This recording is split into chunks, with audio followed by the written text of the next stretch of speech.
Thank you. We'll look forward to the results of the training. Thank you. And for our final question, Assemblymember Cheryl Brown. I know we're moving pretty quickly through this agenda. I just wanted to ask the question because so many people in our community were saying that once the person is released from state prison and they come down to the county level, that those programs don't exist, and that if they're allowed out, they don't have a parole officer to check on them. What are we doing to help in that particular instance? I bet you want me to take that. Okay, let me start by saying this. With AB 109, we've confused systems somewhat. I can tell you that when a state system, CDCR individual comes out and goes on to parole, there are programs that state parole offers for those individuals. I am not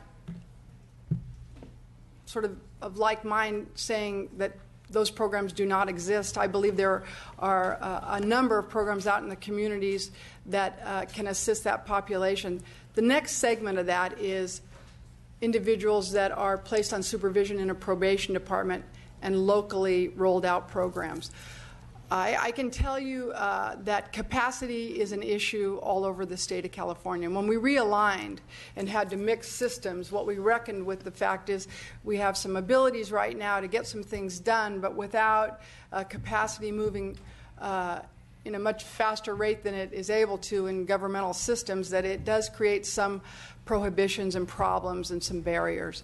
I have been on board since the beginning of realignment. I can tell you that the progress of what's going on in local communities is incredibly impressive when you see where we started and where we are now, three and a half years later. I believe it will only get better. I think there's a pilot program in California that will make some Medi-Cal eligibility switch up, and we'll see even better and better programs.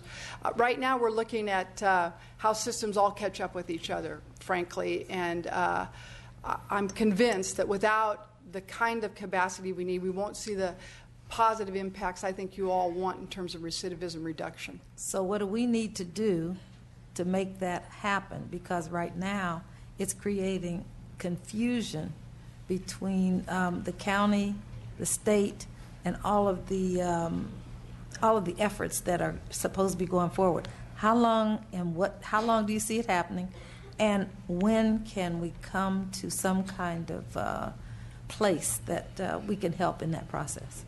What can we do to help?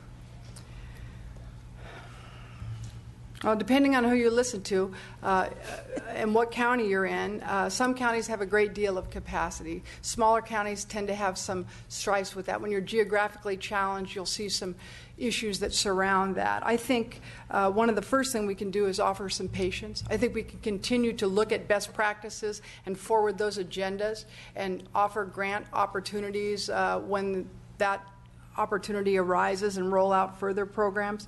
There are challenges to the shift that we've seen in California. Hopefully, as Prop 47 rolls out, we'll see capacity everywhere begin to grow because there will be some abilities that we haven't had up until now. I can tell you that's what we've seen with realignment.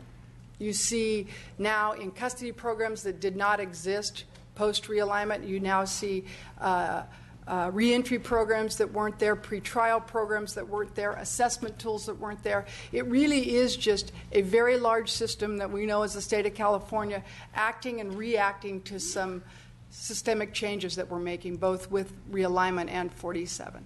Thank you. Thank you. Did you have a quick comment? Just on behalf of the California Department of Justice, we're currently running a pilot program in the Pitchess Detention Center in Los Angeles with Sheriff McDonnell, where we have 90 individuals who are medium to high risk of recidivism going through a number of in-custody services. And I will say that it has been a challenge in Los Angeles County to follow these individuals out of custody to make sure they're getting the right services. We have been trying to get creative in terms of tying participation in out-of-custody services to jobs and housing, but it is going to require a lot of creativity from policymakers around the state on how we keep individuals involved in programs without some of the incentives that maybe we had before. Thank you, Mr. Savar, Ms. Penner, and Professor Julio for your testimony. Professor, look at you. A promotion when we got it. Thank you. And I would like to bring up Jobs and Workforce Panel, John Marshall, Youth Leader, Oakland Boys and Men of Color, Tim Rainey, Executive Director, California Workforce Development Board, and Richard Gillahan, Director, California Department of Human Resources.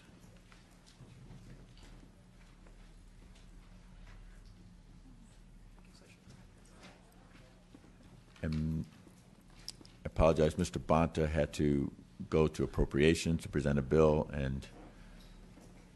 but he'll be right back.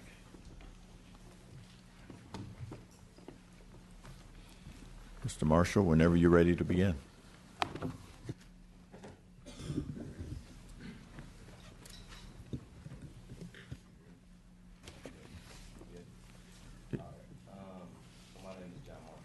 Speak up.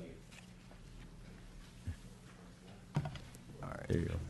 All right. My There name you is go. John Marshall. I'm currently in Alameda County EMT.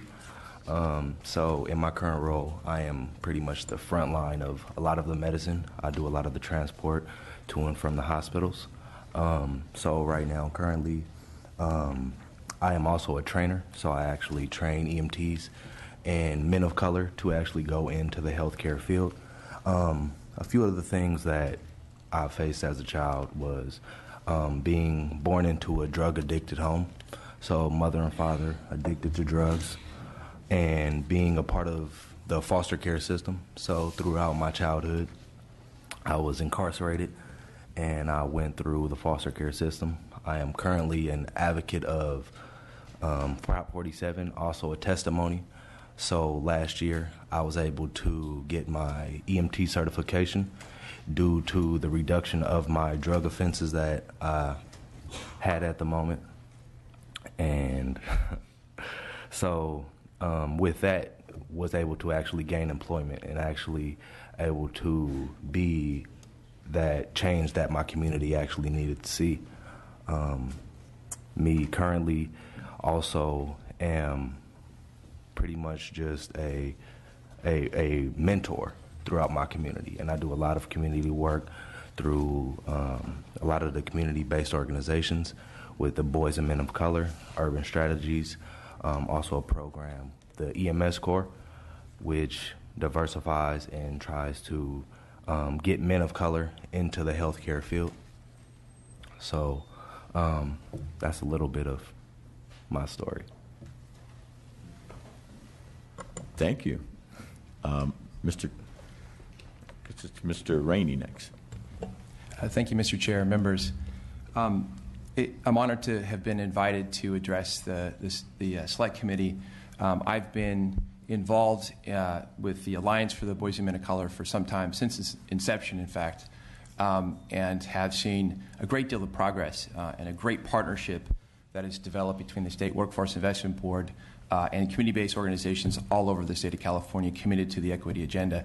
I'm a long-time convert to the equity agenda, and everything that I do as executive director of the State Workforce Board is driving toward that end.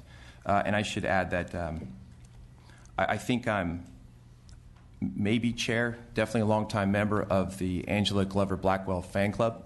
I am so honored to have an opportunity to work with her and to be a beneficiary of her leadership statewide in this work, nationally, in fact, in this work. Listening She to lives in my district, so I'm the chair. You can be the vice chair. Good enough. Fair enough.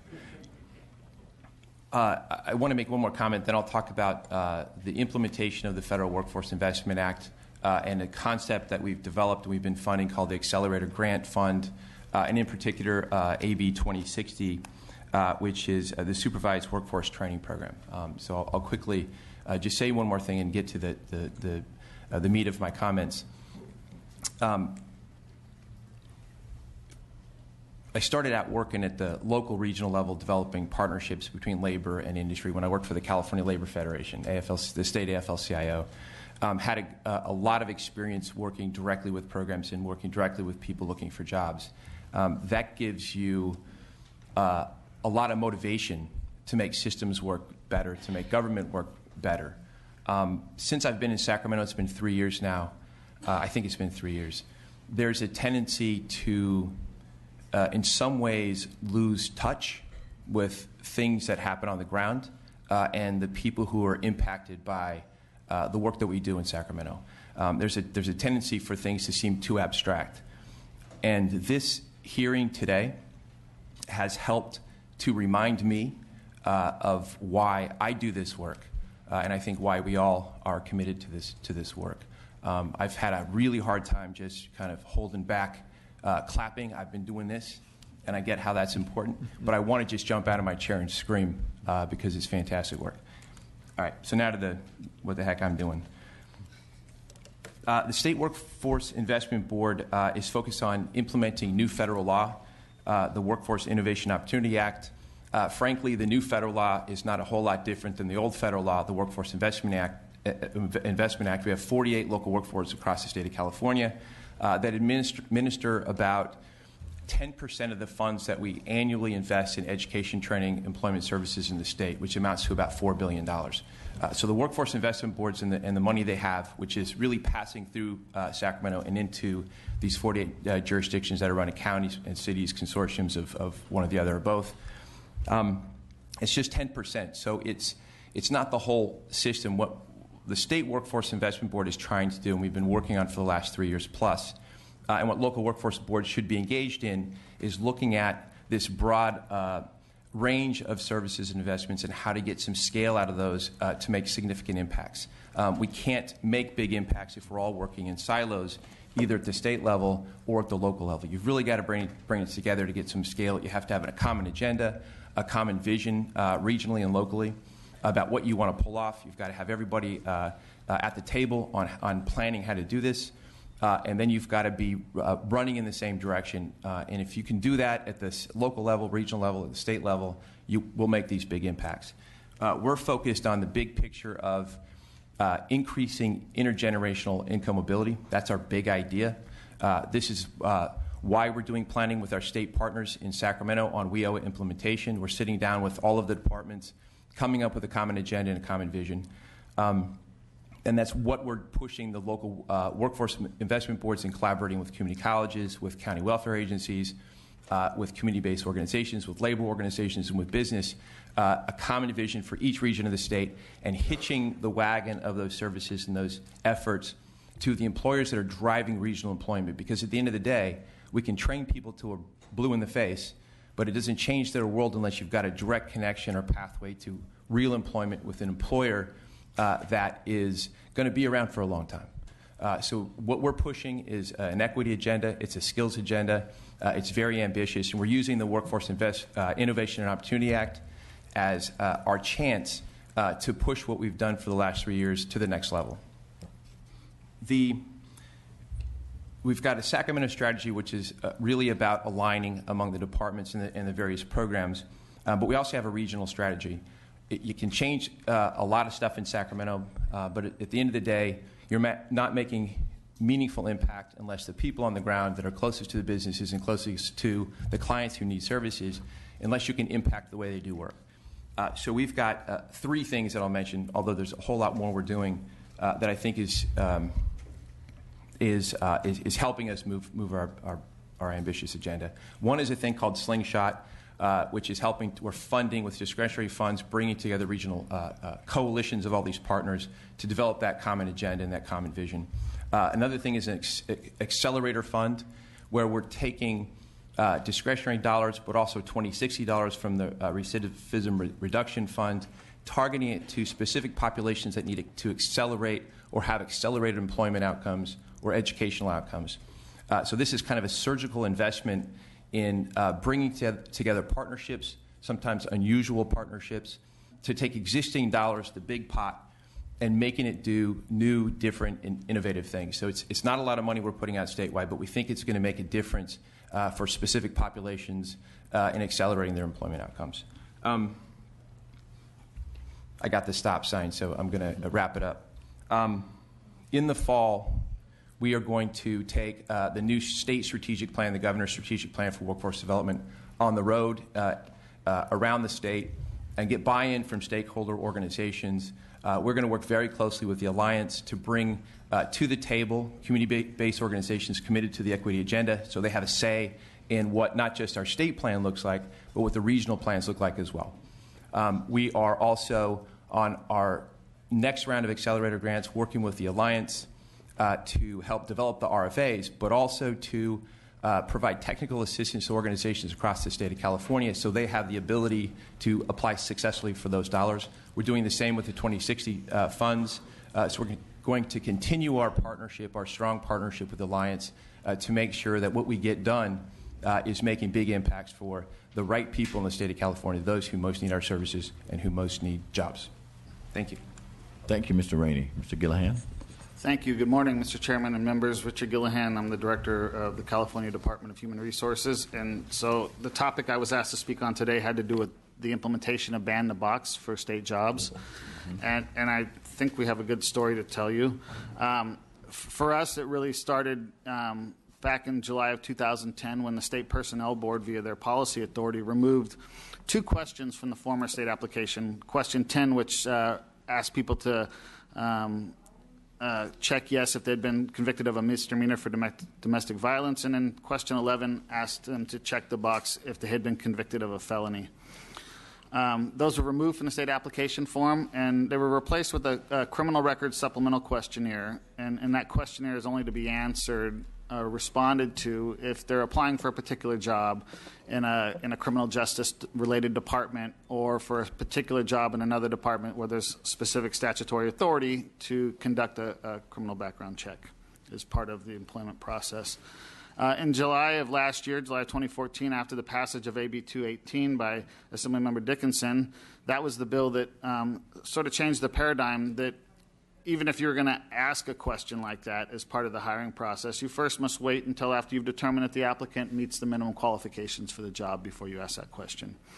And so on the heels of the bill being signed into law by the governor on first on July 1st of 14, we actually issued a policy directive notifying departments, hey, the law has been changed, this is a new law, this is a requirement, be advised. And then later that summer in mid-August, we released something that we're very proud of. It was a lengthy policy memo, and that's not the part we're proud of. I'll talk about the other part in a minute. But it was on best hiring practices. And it was really, it laid out for departments in very clear terms what an objective hiring practice looks like. And it started all the way at the front end from the duty statement for the job itself to how you advertise for the job, how you objectively assess the applicants to determine who you're going to interview, how you objectively address interview questions, and moving on to everything that follows downstream after an interim hiring decision, like reference checks with previous employers.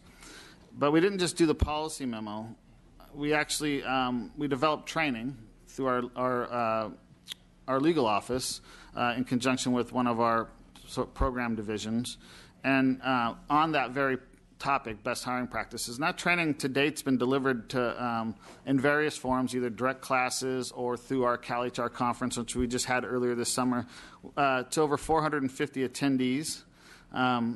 And then moving forward into the current fiscal year, we have 6 additional classes scheduled as part of our statewide training program for departments. And this is really geared towards supervisors and managers and departmental HR staff so that they can make sure that the process the state's going through is a sound process and free of bias.